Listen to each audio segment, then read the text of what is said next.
मध्य प्रदेश की राजधानी भोपाल में प्रॉपर्टी खरीदना महंगा हो जाएगा क्योंकि 1 अप्रैल से भोपाल में लगभग 14% प्रॉपर्टी के दाम बढ़ाने की संभावना है, जिसके चलते मार्च के बचे हुए दिनों में रजिस्ट्री कार्यालय में लंबी लाइनें देखने को मिली हैं।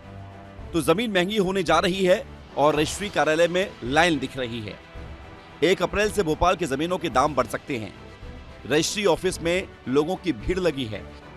14% तक दाम बढ़ने की संभावना है। 1283 लोकेशन को चिन्हित इसके लिए किया गया है।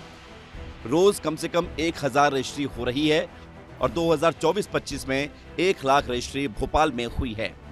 अब आपको ये भी बताते हैं कि राजधानी के कुछ इलाकों में कितने रेट बढ़ने वाले हैं।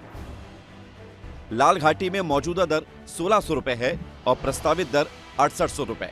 सुल्तानिया रोड पर 4200 दर है मौजूदा और 6500 प्रस्तावित दर है।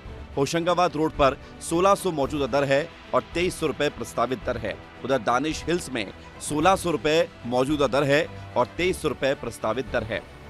भीड़ को हम लोग बिल्कुल प्रॉपर तरीके से मैनेज कर रहे हैं। ठीक है, अभी हमारे यहाँ स्लॉट भी बढ़ा दिया है। संपदा 1 में भी, संपदा 2 में पहले से स्लॉट बढ़े हुए थे। ठीक है, तो हम ज़्यादा से ज़्यादा जन सुविधा दे रहे हैं कि लोग कंफर्टेबली रजिस्ट्री कराएं और शासन को ज़्यादा से ज़्यादा राजस्व प्राप्त हो।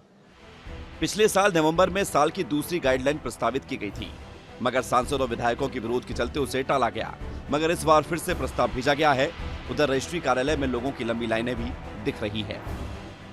मध्य प्रदेश की राजधानी भोपाल में जो प्रॉपर्टी के जो रेट है वह 1 अप्रैल से बढ़ जाएंगे। कलेक्टर गाइडलाइन के हिसाब से लगभग 14% जो है वह बढ़ोतरी हो सकती है, जिसके चलते करीब 1283 जो लोकेशन है उसको चिन्हित किया गया है। नहीं, दाम बढ़ने की परेशानी क्योंकि इनकम के स्रोत बढ़ रहे हैं, विकासशील भारत की ओर जा रहा है मध्य प्रदेश, तो इससे इफेक्ट ज़्यादा तो नहीं पड़ सकता है क्योंकि जगह को लेकर, क्योंकि भोपाल पहले से विकसित हो चुका है और जगह के हिसाब से लोगों की आय भी बढ़ रही है और लेने वाले भी अपनी डेवलपमेंट के हिसाब से विकासशील भारत की ओर जब बढ़ रहा है तो प्रॉपर्टी में नहीं है और भीड़ भी आज थोड़ी ज़्यादा कम समझ में आ रही है।